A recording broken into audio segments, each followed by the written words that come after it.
a lot of people are excited about this. Yeah. A lot of people are excited about the government trimming the fat. I don't think people understand really how dangerous that could be. The size of the hole that we've dug ourselves, we can't cut our way out of it. We need to grow. And so Trump put this in place to where when you looked at some of the underperforming, the things that we need to turn this economy around, you don't need to be a rocket scientist. Speaking of DOGE, I mean, a lot of people are excited about this. Yeah. A lot of people are excited about the government trimming the fat. Seems like there's a lot of fat to be trimmed. Now, if this goes the way everybody kind of hopes it goes, and there's this massive reform in government spending and it sounds like even laying off a lot of jobs. What does that do for our economy? Well, I mean, I think the big thing is when we look at this budget deficit, right, that is getting out of hand. I mean, and I think most people that are listening to this, they know it's a problem, right? They understand that if you're an individual, you can't live off of credit card debt and not have any savings, right? So everyone, I think, is aware enough to know that we can't continue to spend.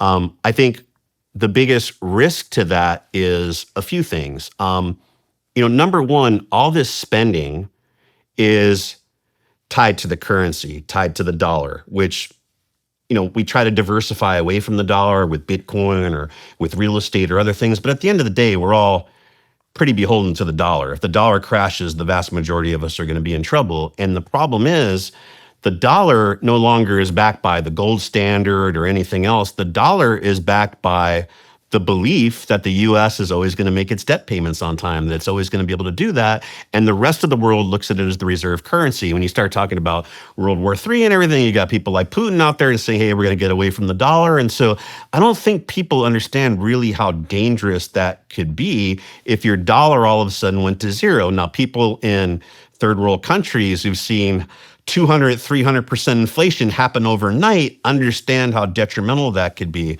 So I think the idea of having a balanced budget, right, and trying to understand that we have to make more money than we're spending, which I think is good about this administration also, because it can't just be, to your point, we can't just cut everything and save our way to prosperity. We also have to grow. And that was the one thing I would say about the Democrats. It was about, okay, let's spend. But even the things that they talked about cutting, I never heard out of their agenda what they're going to actually do to grow businesses. I heard $25,000 for first home buyers. I heard we'd give you 20 grand. I never heard anything that was going to incentivize businesses to grow. And the truth is, the size of the hole that we've dug ourselves, we can't cut our way out of it. We need to grow. We need to increase GDP.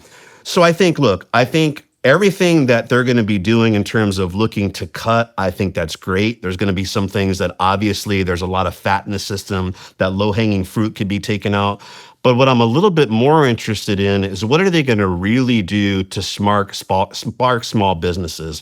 The vast majority of this country is made up by small businesses. We see a lot of incentives and benefits for the big, huge corporations, but the small business owner like you, myself, 90% of the people that I deal with, those are the people that are kind of stuck in the middle, right? They're not making enough money to get the huge benefits. They're not poor enough to get all the free handouts. They don't get their credit card debt paid off. They don't get their student loans paid off. They get to pay for everybody else's shit though. Like, what are those people going to be getting? How are they going to be incentivized to grow? So if it's tariffs, okay, great. Let's do tariffs, but what incentive do I now have to keep my business here, hire more people, pay people well? Are there going to be benefits to me? So everyone's interested in DOGE. I'm more interested in what are the growth policies that are going to be put in place by this new administration. Are there any yet? I mean, nothing's definitive, right? They haven't got in there. There's a lot of talk out there right now. And I think that's around everything. It's going to be around real estate, which is obviously a big part of the economy, small businesses. One thing, talking about real estate, for example, which I think was probably one of the examples of the type of smart policy that I really hope this new administration comes in with, was something called opportunity zones. And so Trump put this in place to where when you looked at some of the underperforming demographic areas where maybe there's a high unemployment area, you had a high minority area, and instead of just saying, okay, Let's give them more welfare checks, or let's put up another community center. What the Trump administration said was, if you develop real estate in these areas, if you move businesses and offices into these areas, we're going to give you huge tax incentives to be able to do that. Now, those things have started to wear off because they were put in place at the beginning of this administration. They pretty much go to zero over the next year to 2 years. This is the old adage of let's start investing in teaching people how to fish instead of just giving them fish. So I think things like that for real estate investors, I believe things like opportunity zones, things like accelerated depreciation to where you're able to buy a new building, like you're building a new building, right? You can go out there, incentivize somebody to create a business, build a building that they're going to house new employees with, and instead of having to write that building off over 28 years, they could take a huge percentage of that in year one. Things like this that are looking at what is the goal we're trying to achieve and how do we create policy to incentivize that?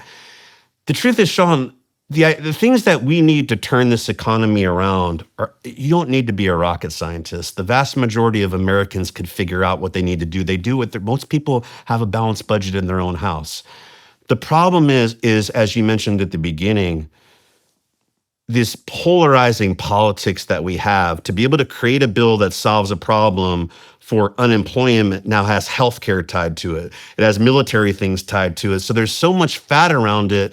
The bill is not actually put in place to solve the true problem. So what I'm hoping is there's going to be more than that. And like I said at the beginning, I'm cautiously optimistic. I'm also a realist. I know a lot of these things aren't going to happen overnight. They're not going to be super easy. What I would also say about this new administration is the people that think they're going to work less and all of a sudden this rising tide is going to float all boats to everybody to prosperity are going to be sadly mistaken.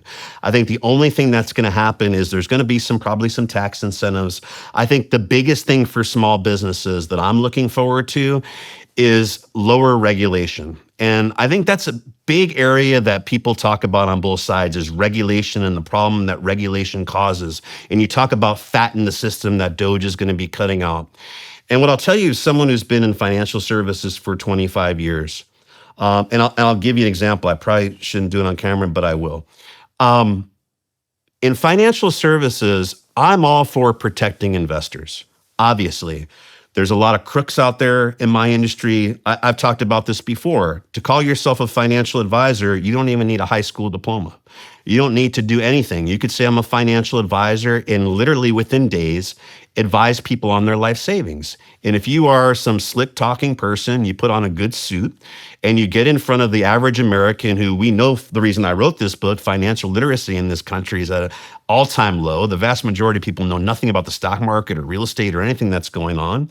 You can convince them to do things that are going to be detrimental to their future, right? And so all this is going on. So if you're a regulatory authority, why not say, hey, why don't we require some type of minimum requirement of college or testing or something before someone calls themselves a financial advisor and people force their life savings over to them?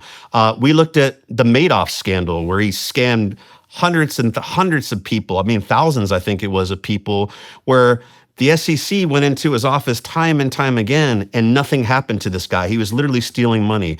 We see that people who aren't registered but are doing crypto scams and all these things that I see on a daily basis that people are getting caught up, nothing's being done to them. Instead, what they're focused on is, no matter where you're watching Shawn Ryan Show from, if you get anything out of this, please like, comment, subscribe, and most importantly, share this everywhere you possibly can. And if you're feeling extra generous, please leave us a review on Apple and Spotify podcasts.